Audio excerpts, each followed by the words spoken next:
सो guys यार, welcome back to So Bell. And आज वाली वीडियो में हम लोग एक्सप्लेन करेंगे दन दन के एपिसोड नंबर 4 को। और हाँ, अगर आपने दन दन के स्टार्टिंग के तीनों एपिसोड की एक्सप्लेनेशन नहीं देखी है तो आप देख सकते हो। मैंने इसका एक प्लेलिस्ट बना दिया है तो आप उसमें जाकर देख सकते हो। बाकी बिना टाइम वेस्ट के एपिसोड 4 का एक्सप्लेनेशन स्टार्ट करते हैं। तो एपिसोड की स्टार्टिंग में हम देखते हैं कि अयासे और ओकारुन टनल के बाहर खड़े हैं और दोनों ही डर के मारे टनल में वापस जाते हैं और ये डिसाइड करते हैं कि कौन पहले अंदर जाएगा। दोनों एक डिसीजन बनाते हैं और दोनों ही एक साथ साइड बाय साइड चलने लगते हैं, पर फिर भी एक दूसरे पे इल्जाम लगाते हैं कि वो पीछे है और किसी को आगे चलना चाहिए। अयासे का लाइट एक बड़े टर्बोग्रैनी के सर पे पड़ती है जो उनके रास्ते को रोक रहा होता है। ओकारुन डर के मारे चिल्लाता है, लेकिन अयासे अपने प्लान पे टिकी हुई रहती है और बोलती है कि वो सोनो सिटी के बाहर भागने का प्लान बना रहे हैं ताकि टर्बोग्रैनी को कमजोर किया जा सके। अफसोस की बात है कि जब वो दोनों पलट कर देखते हैं तो एक और जाइंट टर्बोग्रैनी का सर होता है जो उनके लिए एस्केप करने की कोई भी जगह नहीं छोड़ता। दोनों ही जाइंट टर्बोग्रैनी के सर धीरे धीरे अयासे और ओकारुन के पास आ रहे होते हैं। अयासे ओकारुन के बैग से 4 बेसबॉल बैट्स निकालती है और अपनी लेविटेशन पावर से उन्हें एक सर पे मार देती है। वो जाइंट हेड की आंखों का रंग बदल जाता है और वो 4 बैट्स को मुंह में डाल लेती है, जो कि अयासे को काफी डिस्गस्टिंग लगता है क्योंकि घोस्ट की आंख उसका माउथ होता है। ओकारुन अयासे से कहता है कि वो कर्स का फिजिकल हिस्सा रिलीज करे ताकि वो फाइट कर सके, लेकिन इससे पहले कि वो कुछ करे टर्बोग्रैनी वापस से कर्स ले लेती है। इससे ओकारुन पावरलेस हो जाता है और अब वो ट्रांसफॉर्म भी नहीं कर सकता। अयासे अपनी स्पिरिचुअल पावर्स देख लेती है कि कर्स चली गई है। टर्बोग्रैनी उनसे कहती है कि उन्होंने उसकी पावर चुरा ली है और दोनों जाइंट हेड्स उनके ऊपर मुंह खोलकर उन्हें मारने के लिए दौड़ते हैं। और तभी अयासे को अपनी दादी की बात याद आती है जो उन्हें समझाती थी कि पुरानी भूतनी को रेस के लिए चैलेंज करो, और अयासे वही करने का फैसला करती है। टर्बोग्रैनी को अपने बेइज्जत होने का एहसास दिलाते हुए अयासे उसे टॉन्ट करती है और टैग का खेल खेलने का ऑफर देती है। दोनों जाइंट हेड्स टर्बोग्रैनी के छोटे बॉडी में बदल जाती है और भूतनी दिखाती है कि वो कितनी नाराज है। टर्बोग्रैनी सोचती है कि वो कभी नहीं हारेगी और चैलेंज को एक्सेप्ट कर लेती है। मैच के रूल्स डिसाइड करने के बाद अयासे और ओकारुन भागना शुरू करते हैं और टर्बोग्रैनी को 10 मिनट का टाइम देती है। टर्बोग्रैनी, जो हमेशा चीटर्स से नफरत करती है, सिर्फ 10 सेकंड्स काउंट करती है और वो पहले अयासे को पकड़ लेती है। उससे शिफ्टिंग हाथों के साथ घेर लेती है जो बाद में सॉलिड एंकीसिंग में बदल जाता है। ओकारुन अयासे को बचाने के लिए उसके आसपास दौड़ता है, लेकिन वो ज्यादा कुछ नहीं कर पाता। जितनी बार ओकारुन अयासे को रिलीज करने की कोशिश करता है उतनी बार टर्बोग्रैनी उन्हें वार्न करती है और अपने काउंटिंग में और ज्यादा केओस क्रिएट करती है। टर्बोग्रैनी फिर ओकारुन को अपने हाथ से पकड़ने की कोशिश करती है, लेकिन ओकारुन को याद आता है अयासे के साथ के उसके इमोशनल मूवमेंट्स। ओकारुन अपने दोस्ती के रिश्ते से मोटिवेट होकर टर्बोग्रैनी को टक्कर मारने का सोचता है और वो टर्बोग्रैनी को काट कर उसको बाइट कर लेता है। टर्बोग्रैनी उसे उतनी आसानी से उतार नहीं पाती, लेकिन उसका ग्रिप काफी ज्यादा स्ट्रांग होता है और वो महसूस करती है कि उसमें कोई वीकनेस आ गई है और वो ये समझती है कि ओकारुन जो ट्रेडिशनल कपड़े पहना होता है उसी वजह से वो इतना ज्यादा स्ट्रांग है। इसलिए वो सोचती है कि अगर वो ओकारुन को पजेस करेगी तो वो उससे अपने कंट्रोल में कर सकती है। जब टर्बोग्रैनी ओकारुन को पजेस कर लेती है उसे लगता है कि वो अब कंट्रोल में है, लेकिन वो ट्रेडिशनल कपड़े उतारना भूल जाती है। टर्बोग्रैनी ओकारुन की बॉडी पे अपना कंट्रोल जमाती है और जैसे ही वो उसके कपड़े उतार देती है ओकारुन की बॉडी को कंट्रोल कर पाती है। ओकारुन और अयासे दोनों पेन से जूझ रहे होते हैं जब टर्बोग्रैनी को सबसे ज्यादा दर्द होता है। अयासे अपने सेंस ऑफ टच से अपनी पावर्स को यूज करते हुए टर्बोग्रैनी को उसकी असली फॉर्म में शिकार कर लेती है। टर्बोग्रैनी के असली फॉर्म को अयासे ने अपने सेंस ऑफ टच से क्रश कर दिया, लेकिन वो पेन में थी और टर्बोग्रैनी लास्ट मोमेंट में अयासे पे अटैक करने के लिए दौड़ती है। अयासे अपनी पूरी ताकत लगाकर उसे रोक देती है और ओकारुन अपनी बॉडी का कंट्रोल वापस पा लेता है।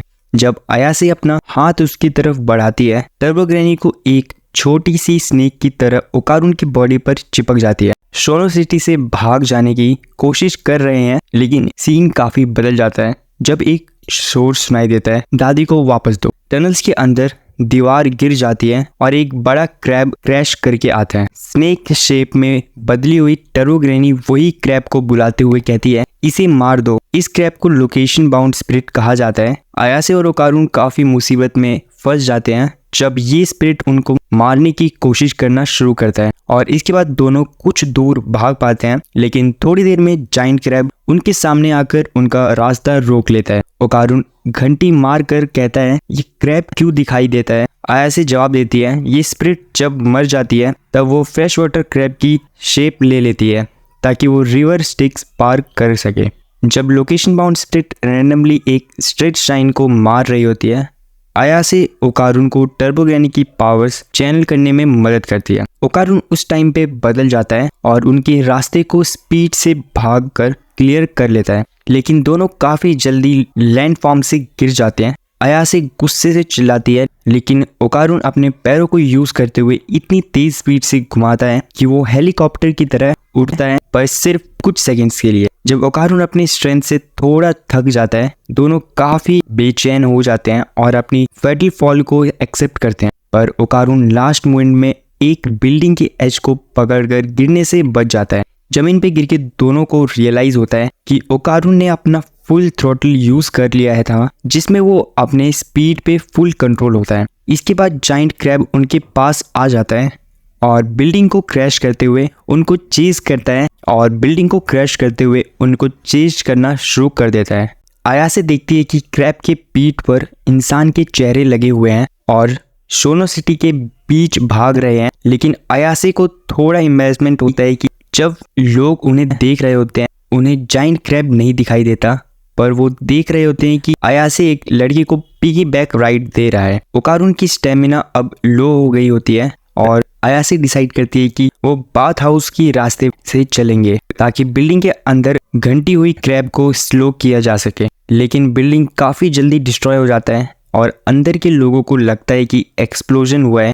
बाथ हाउस के स्ट्रीमिंग रूम में जब उन दोनों को जाइंट क्रैब ने ट्रैप कर लिया होता है, अयासे भी पावर्स को यूज करते हुए एक वाटर पाइप तोड़ देती है, जिससे बहुत ही ज्यादा गर्म पानी रिलीज होता है और ये गर्म पानी क्रैब को बर्न करने लगता है और उसके मसल्स टेंस हो जाते हैं, जिससे वो कुछ देर के लिए रुक जाता है। शोनो सिटी के बॉर्डर के पास जब दोनों ने सिटी के आउटर लिमिट्स के पास पहुंचा होता है, एक बड़ा भटकती हुई स्पिरिट के मॉब का सामना करते हैं जो टर्बो ग्रैनी ने सिमेट्री से समन किया होता है। वो अपनी पावर्स दिखाकर ये सब कहती है कि उसके पास इतना पावर है क्योंकि वो अपने टेरिटरी में है। ज़ॉम्बी मॉब और जाइंट क्रैब के बीच में दोनों को फंसना जरूरी हो जाता है। अयासे कहती है कि ओकारुन को अपने पावर्स वापस यूज करने पड़ेंगे, लेकिन ये रिस्क भी होता है कि अगर वो सिटी से बाहर ना निकल सके तो क्या। ओकारुन अपनी ट्रांसफॉर्मेशन को दोबारा कर लेता है और दोनों टर्बो ग्रैनी के इंसल्ट्स को इग्नोर करते हुए एक दूसरे के हाथ को पकड़ते हैं।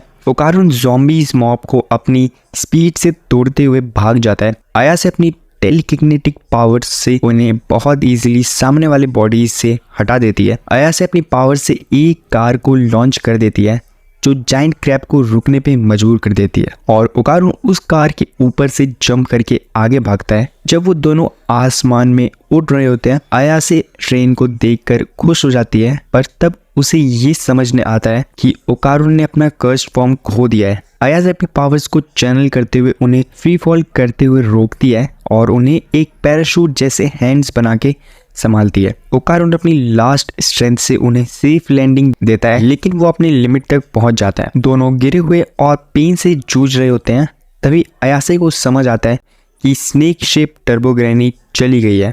टर्बो ग्रैनी उनके सामने फिर से आ जाती है और ओकारुन को एक बड़ा किक मारती है। अयासे दूसरी किक को रोकने की कोशिश करती है, लेकिन वो उसकी डिफेंस को तोड़कर उनके बीच गिर जाती है। जब जाइंट क्रैब और ज़ॉम्बी मॉब उनके पास आ जाते हैं, टर्बो ग्रैनी उनके ऊपर बात करते हुए उन्हें नीचा दिखाने की कोशिश कर रही होती है। अयासे अपनी इंसल्ट से फिर से पुश बैक करती है। टर्बो ग्रैनी बहुत ज़्यादा गुस्से में आकर लोकेशन बाउंड स्पिरिट के हाथ फ्यूज के साथ फ्यूजन करके एक जाइंट फ्रैंकेनस्टीन के फॉर्म में बदल जाती है, जिसमें दोनों बॉडी पार्ट्स जुड़ जाते हैं।